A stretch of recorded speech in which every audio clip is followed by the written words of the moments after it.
Hello guys, welcome to my add cook channel. আজকে আমরা নিয়ে চলে এসেছি খুবই স্বাস্থ্যকর একটা ফ্রুট কাস্টার্ড রেসিপি। এই ফ্রুট কাস্টার্ড রেসিপি দেখে নেওয়া যাক। প্রথমে এখানে আমি একটা পাত্র নিয়ে নিয়েছি, দিয়ে দিলাম 1.5 কাপ নর্মাল দুধটা দিয়ে এবার আমরা ভালোভাবে দুধটাকে ফুটিয়ে নেব।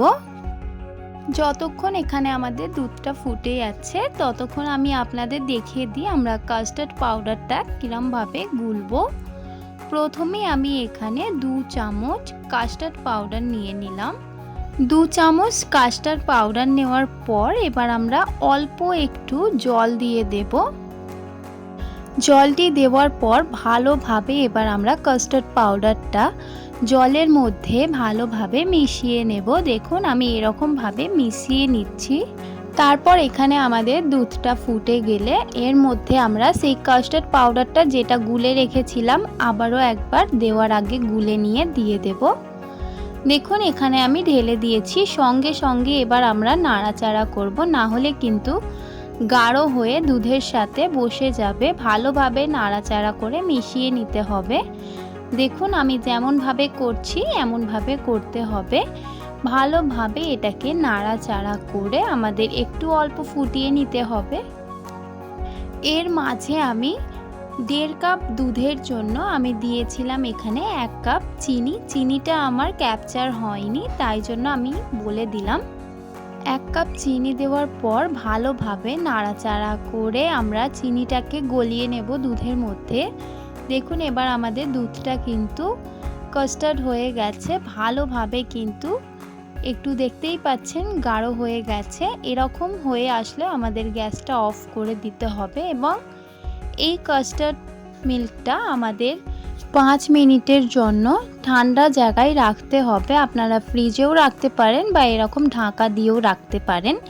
ঠান্ডা করে কাস্টার্ডটা খেলে ভালো লাগে। এখানে আমি কাস্টার্ডটা ডেকোরেশন করার জন্য আমি এরকম একটা বাটি নিয়ে নিয়েছি। এই বাটিটার মধ্যে আমরা যে কাস্টার্ড দুধটা করলাম সেটা আমরা দিয়ে দেব অল্প করে।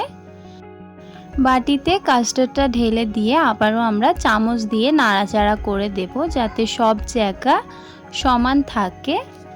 এবার এখানে আমি কয়েকটি ফ্রুট দিয়ে দিচ্ছি। দিয়ে দিলাম আমি প্রায় কিছুটা কলা কাটা এবং আপেল কুচি দিয়ে দিচ্ছি। তারপর এখানে আমি দিয়ে দিলাম সবুজ আঙ্গুর। সবুজ আঙ্গুরগুলোকেও আমি কিন্তু ছোট ছোটোভাবে এরকম কেটে নিয়েছি। দিয়ে দিচ্ছি 2-3টে কেটে রাখা কালো আঙ্গুর।